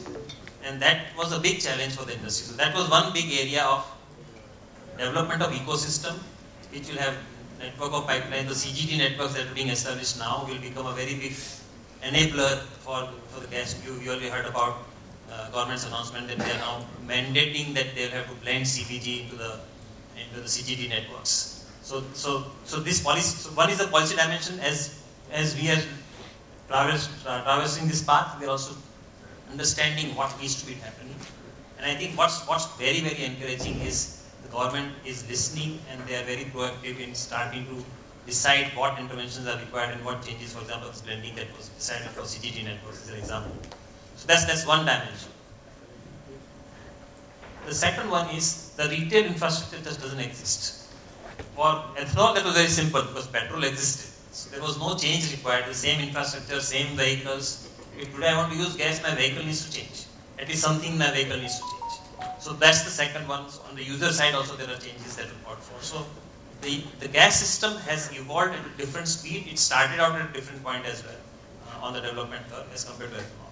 As we go forward, I think as ecosystem starts to take roots, more and more CG networks are put up, we will start to see a demand emerging for gas. Today, there are customers of ours who are producing gas but are not able to sell it. So they just have to flare it. It's just a disaster, right, as far as economic value is concerned. So from that perspective, I think what we will see as the system, probably as we travel to the next calendar year, we will see a lot of these issues getting resolved. There are other issues around how to price it, what to do with the byproduct. Because there is a very important byproduct when you make CPG, is fertilizer. It becomes a very, very important byproduct of this whole process. There are laws around fertilizer that had to be changed so that we could use this as a fertilizer. So some of these changes are being brought in. And I think as ecosystems align itself to the need of the technology and the markets, I'm sure we'll see a good growth happen.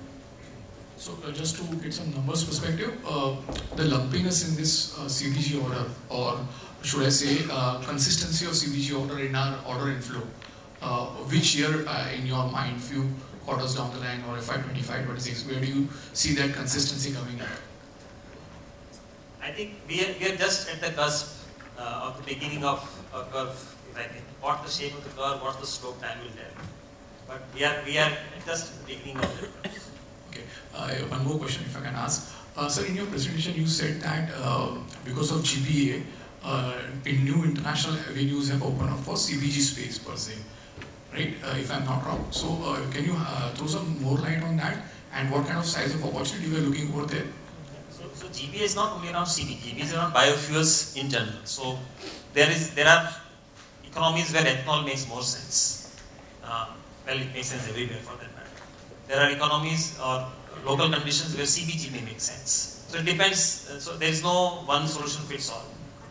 As I was mentioning earlier, that we understood very early on in our journey that feedstocks is something that we need to understand extremely well to be able to create a real global impact.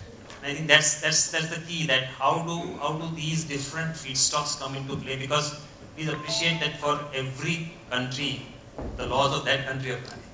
So the governments have to get educated. So GBA is a platform that actually enables three things. It says it will make available to those countries that are wanting to governmental level help for policy formulations and what is it that they need to have as an environment within their country. And on that, if they want help, India, United States, Brazil, the countries that have taken lead, the leaders in the biofuel journey will provide that help to them. The second is about making technology available to these countries.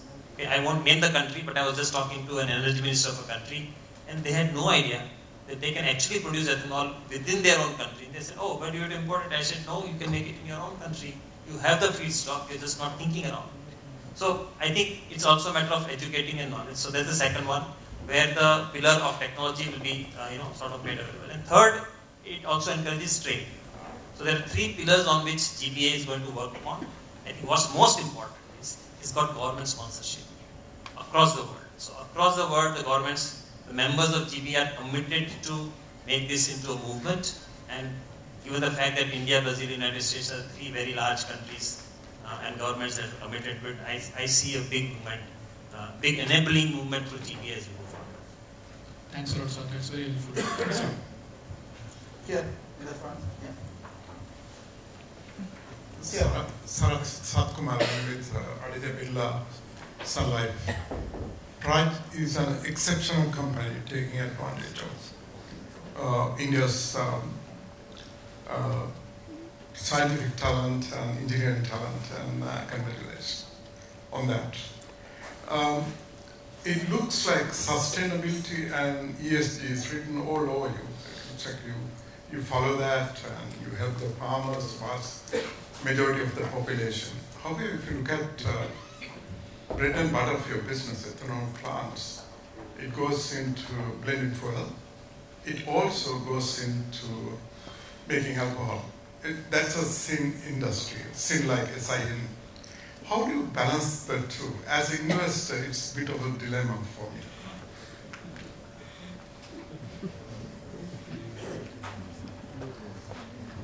this dilemma I also face in the early stage, going for a potable alcohol, beverage alcohol, versus putting it for the fuel. One looks like a very noble cause. The other is a, I don't want to say, some cause.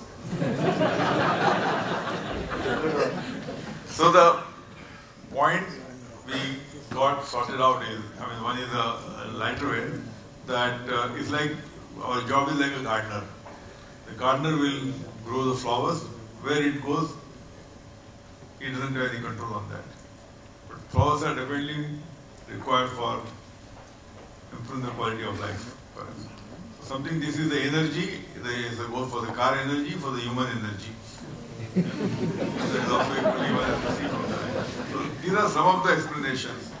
On the practical side, what has happened is that now more and more alcohol beverages are made from fine grain alcohols. They are becoming very common. And in that, malt and all those things also playing a very important role. So my point is that this dilemma or this issue is not anymore valid. There is a requirement of that segment, one has to fulfill that. And there are some foreign players are there, like entire Bangalore company got foreign players. Who is the Bangalore? UB, Heineken, yeah. So Heineken is playing a role. No, they come in this country to investment because they want to make money out of it. So I think this has become now irrelevant, this question or this kind of a comparison. This is my personal opinion. Okay, thank you. So if I can add to what Dr. Chaudhary said, is also, if you look at the total proportion of the volume that gets created on the fuel ethanol side, there's 10x, 15x more than all the other uses of alcohol. So there's pharma grade alcohol, which gets used sanitization, other application, there's industrial alcohol, and then there's a small, very small bit which goes to potable alcohol industry. So it's not a very large portion of the overall. Yeah, here. Okay, hi. Hi, good evening, sir. Vikram from Philip Capital. What will be the opportunity roadmap for 2G technology given in terms of capital cost reduction opportunities as well as the byproduct value creation? And will there be opportunity for private players given the possibility of cost reduction or value creation going forward? Because the same raw material now is competing for biogas. So will that raw material be more relevant to biogas rather than 2G technology? So just trying to understand that roadmap. I think it's a very good question.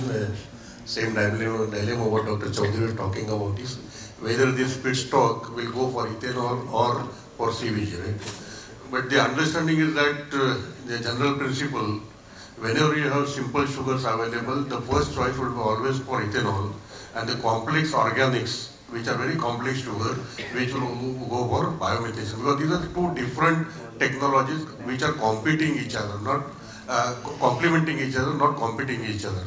So when we talk about 2G, the first thing what would be done, we will be converting into ethanol, and the residue which will be left out, which are mainly complex organics, will be converted into CBG. So there will not be direct competition. Coming to the second point, definitely the current challenges on the feedstock handling, especially the sizing of the rice straw and so on and so forth. So material handling, that is the area of focus going forward, where the main capex is to be involved. So major focus is to reduce how we can really reduce the cost of capex. And there are advanced technologies which we have not talked in this, but there is something like ionic liquids, for example. Today we are using a lot of thermal energy in pre-treatment of agri-residue. So there are alternative technologies we are also developing in R&D. So expectation is that the cost of production, today we are at least close to what we are saying, there is a grain to ethanol, the cost of conversion in case of rice to ethanol is almost comparable, not close to molasses to ethanol, but yes, I think we are there. But yes, going forward, our objective is to bring down cost of conversion by almost 20-30%, and there are a lot of papers today we are taking in our R&D. Hope I think this question is answered. And byproduct side, how are the value creation opportunities which can add to, apart from the ethanol? Yeah, it's a very good question. So first thing is that sugars will be converted into alcohol. Valence organics would be CBG, which is most valuable co-products, and rest of the residue which remains, which has a very high value, which we call as a lignin residue, right? And this lignin can be converted into either biobitumin or lignosulfonate and so on and so forth. So there is another co-product which will be value-added co-product which can also be sold into market. So this will also create a lot of viability improvement going forward. And just to add last one, but are we seeing any private interest coming, or it still will be like a OMC balance sheet use for at least future growth? So we are beginning to see, so there's a little different kind of private sector interest that's coming into 2G in India. And the investors may not be in India, they actually are coming from abroad. We are seeing a very constructive and positive movement from Japanese investors, because Japan is very clearly looking for ultra low carbon ethanol. Again, although it's becoming increasingly clear, again with the perspective of saying, what can I do with this ultra low carbon? Because there are many needs, as Dr. Chaudhary was mentioning. You can go use it as it is, as ultra low carbon ethanol, but you can also then derive to SAF, you can derive to low carbon chemicals, you can do bioplastics. So there are different uses that one can put to. And we are seeing increasing interest from a lot of Japanese investors in setting up these capacities in India. Thank you, sir.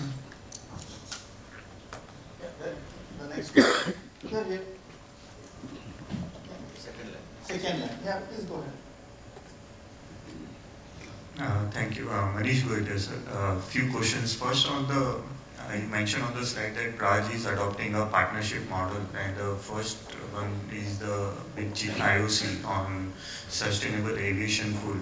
So, what role would Praj play going forward in terms of being only a technology provider, or we would probably also look to invest capital in the projects which are upcoming? And also, like when you are probably projecting 3x revenue, how would revenue profile get built up? Like, are you factoring certain revenue from these large projects which will come under partnership model? Second question on renewable chemicals, like so the technology what we are developing, will it be kind of allow brownfield expansions on the existing ethanol plants and the fuel-based plants which are already set up, or it will require a greenfield investments? And where are we in this journey as to some of the products development? You did mention a couple of 3 products. So where are we on the development stage, and when can we see the first commercial level production? On third, on the sustainable aviation fuel, like I believe it's more focused on low carbon intensity. So ideally what it implies or we understand is that it will be largely on 2G technology, and probably at the current stage where we are, how do you see that viability building up, say when we probably have a certain blending mandate from 2027 and going up, increasing to 2030. So you did mention in terms of some viability on the 2G technology currently, but where are we in terms of yield, in terms of input-output ratios, if you can give us a perspective? Thank you. My God, there are very loaded many questions. We will try to answer to the extent possible. One on the partnership model or a business model which you mentioned, we are seeing that currently we are providing technology, we are providing equipment, and we are building the projects for our customers. Our philosophy remained that we don't want to be in competition with our customers. That was the basic philosophy with which the business model was developed till date. But going forward, when we are looking at the way in which canvas is emerging, we will have to play a partnership role. We will have to partner in these projects too. Now, to what extent we will be partnering and to what extent we will be putting in capital is a question mark. For example, right now what we talked about is the IOCL JV. IOCL JV is not only for SF, it is for all kind of biofuels. We might see, apart from SF, some other projects also coming up under that JV for that matter. The investment will get decided based on what kind of appetite other players are also going to have, because it is not only then the project which is going to come up only on the basis of JV, but we will require other partners also. So the proportion of equity, proportion of capital investment has to yet finalize or yet to get decided. But yes, we are ready for that now. That's one point. Similar to model which we are seeing for IOC, we will be seeing similar models coming for RCM also for that matter, because again, that is going to be a completely uncharted kind of an area. Completely different business model will also require to be played over there. And at Praj, we are ready for making those kind of investments. Again, we'll have to see what kind of numbers need to be put into that, and we'll definitely at opportune time come out with those kind of detailing to you, saying that this is the investment which are looking at. Third question on sustainable aviation. Shishir?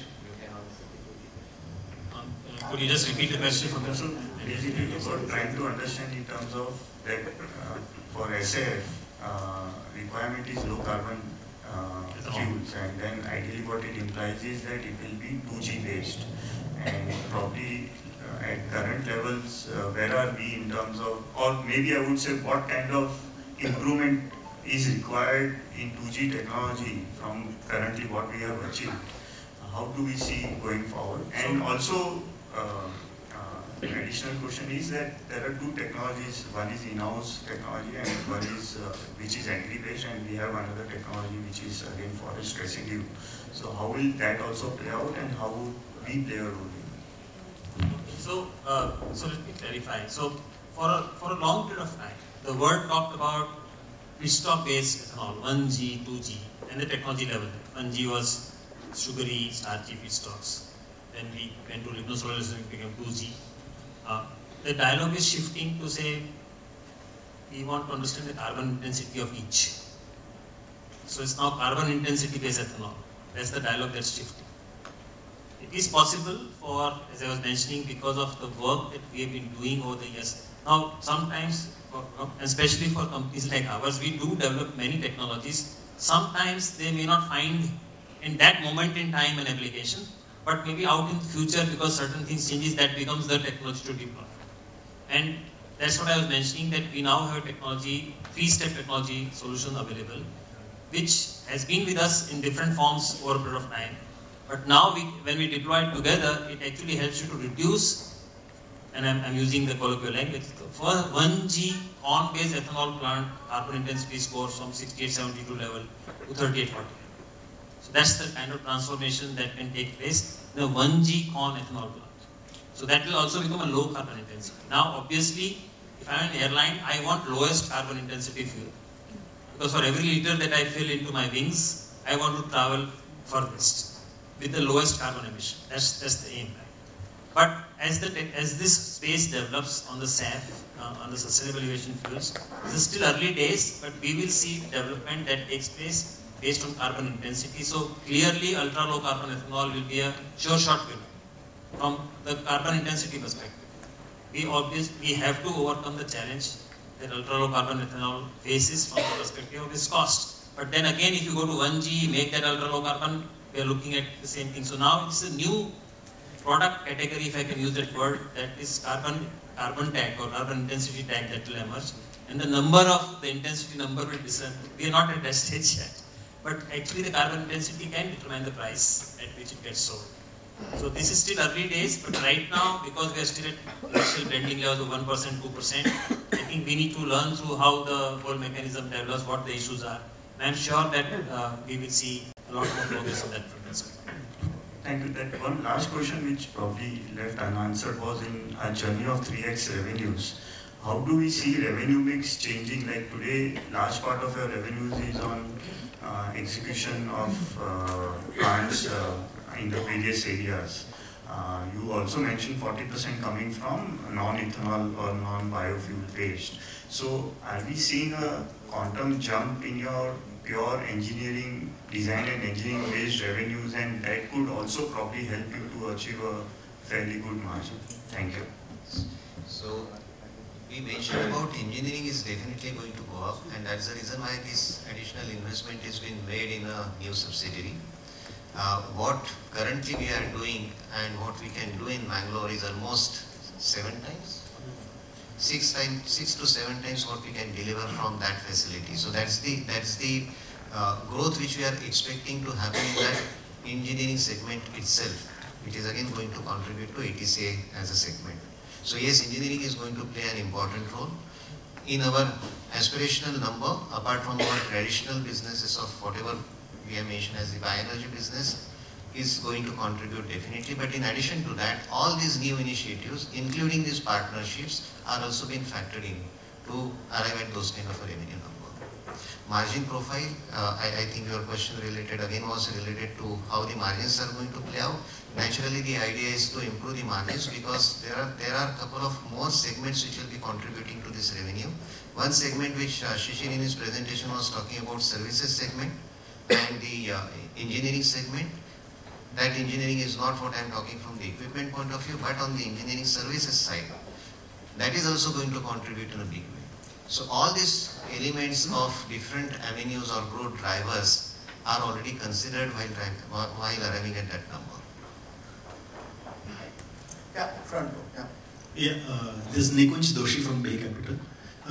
Looking at the way world is moving and the kind of work that you are doing, I think 3x 7 by 230 looks slightly conservative, I would say. But what are the challenges that you see as an organization, and what are the gaps you need to fill to achieve the 3x revenue in terms of capex requirement, manpower requirement, or resources and other resources? What are the gaps you are seeing to achieve that? I think Sachin mentioned that the new facility at Mangalore that we have put is going to put a 6 to 7x factor for Abhijit's business on ETCA. So that's something that we are very, very excited about and very, very focused on ensuring that sort of plays out the way we think it should.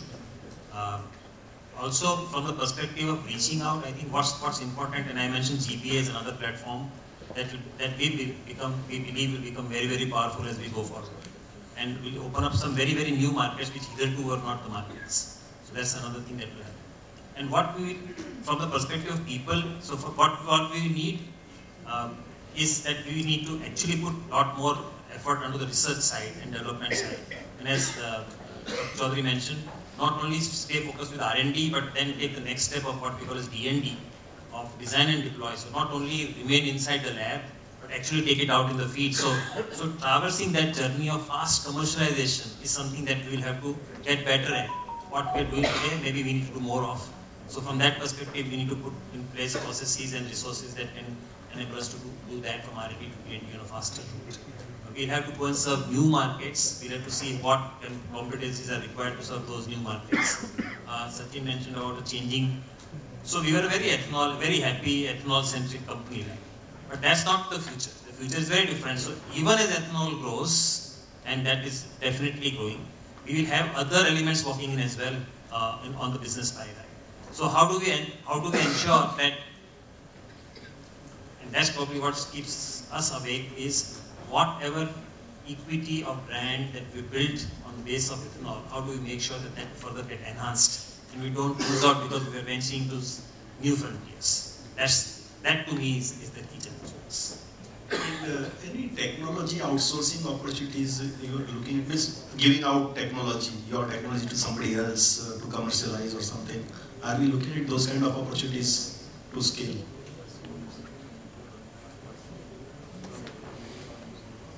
So of course, there are two, of course, getting technology from outside or sending licensing technologies.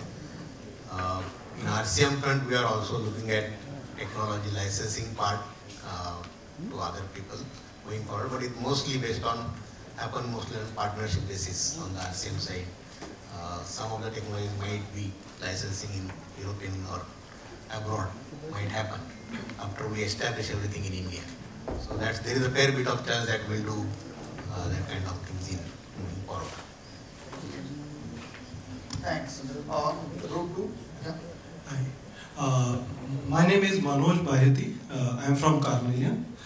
So first of all, thank you so much, Dr. Chaudhary, for sharing your vision of transition of India as well as I think the global transformation from carbon-denominated economy to a biofuel or from to bioproducts economy.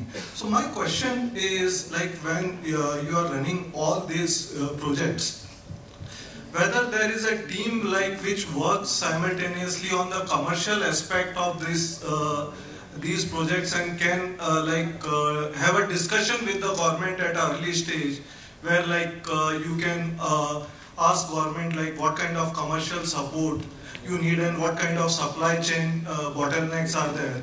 And second one, is there any thought of having we have textile parks, we have industrial parks, can we have bio parks where all these inputs can be collected and you can have mass production where lot of supply chain bottlenecks can be taken care? I'll answer your question. What you have suggested is quite novel and noble, but in reality, taking a government help really doesn't solve the problem. So we try to keep away from government inputs in terms of money.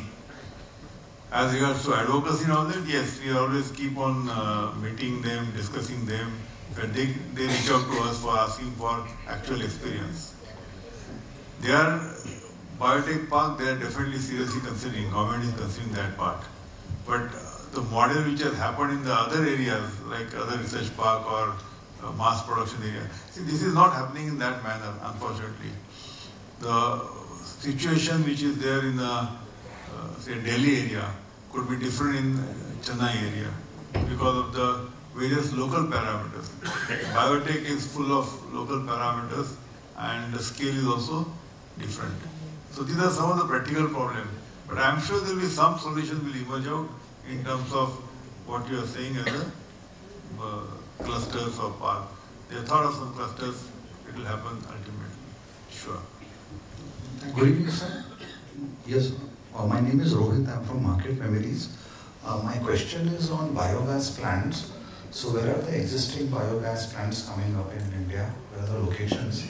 And can you give some brief outlook with numbers on the business opportunities in the biogas business going ahead?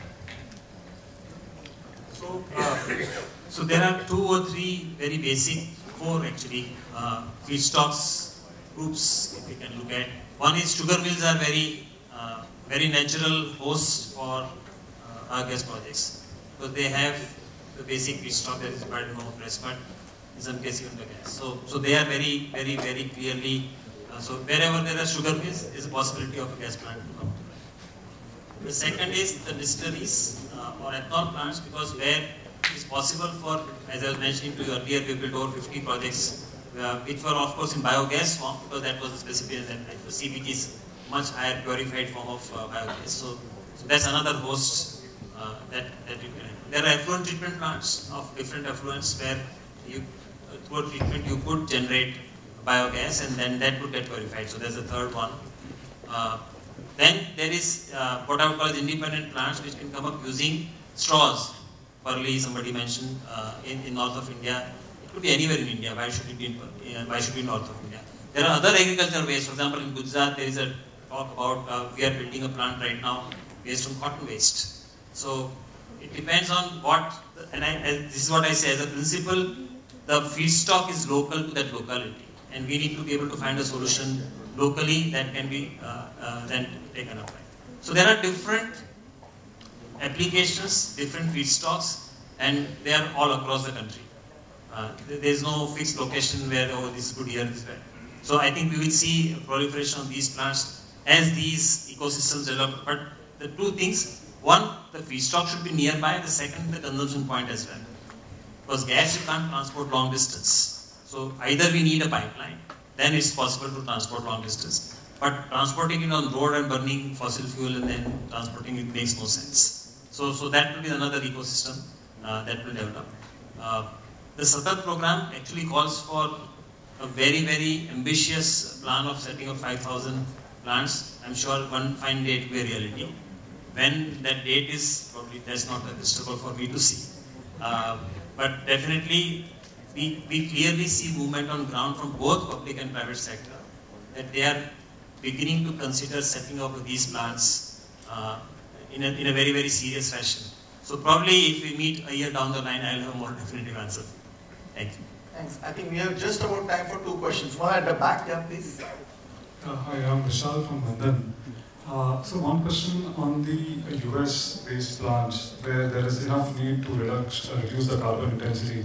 So where are the, at what stage are the inquiries, orders that we expect from these areas to materialize?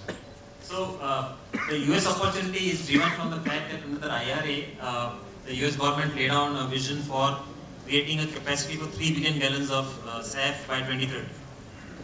And that's what is creating this opportunity. And the HEFA route, where you use the used cooking oil or oil seeds, that is a limited feedstock availability. So the first 1.5 to 2 billion of that capacity will actually go the HEFA route because that's already there on the ground. But from there onwards, it is expected that alcohol to jet will become the route, which is where the ethanol comes into play, ethanol to jet. So there are 200 plants in the United States that currently make corn-based ethanol. If they have to become a part of the supply chain for SAF, they need to reduce the carbon intensity of their ethanol, all of them, without exception. And the numbers that I was showing you is what needs to happen to them. So we have started to dialogue. The other, right now, the bit of a hold on that is a provision called 45Z from the revenue department, that they need clarification. The industry is waiting for a clarification on how 45Z will apply to SAF projects and in what manner, and that is expected one of these days or the next couple of months. Clarification, I think that will clarify to industry what they should do in terms of tax credit, because these are significant tax credits that they can get. So I think once that is solved, we'll see the movement happen in the United States. I did mention in our last quarterly call that we have the first contract out of the United States for actually creating a low carbon solution in the first plant in the United States. All right. She's still saying something. So on the biodegradable plastics front that we want to venture into, so as of now, the economics don't seem to be suited for commercialization. So what will it take? Is it the government incentive which will support the commercialization of biodegradable plastics, or would there be some technological interventions which could help you? Okay. So biodegradable plastic, there are 2 things. The current biodegradable plastics, which is commercially available in large scale, is polylactic acid, which is a certain price range that is available. So there are applications that are developed that price can be sustained for use of PLE by using compounding and different approaches. So it's not looked as a replacement for polyethylene directly or polypropylene, which are low cost. So there are different applications or compounds that are being looked at where the price can be affordable at the current stage. Of course, there are technological interventions we are doing and other players which are existing. Those are trying to reduce the price cost of the polymer being made. So technological interventions will happen.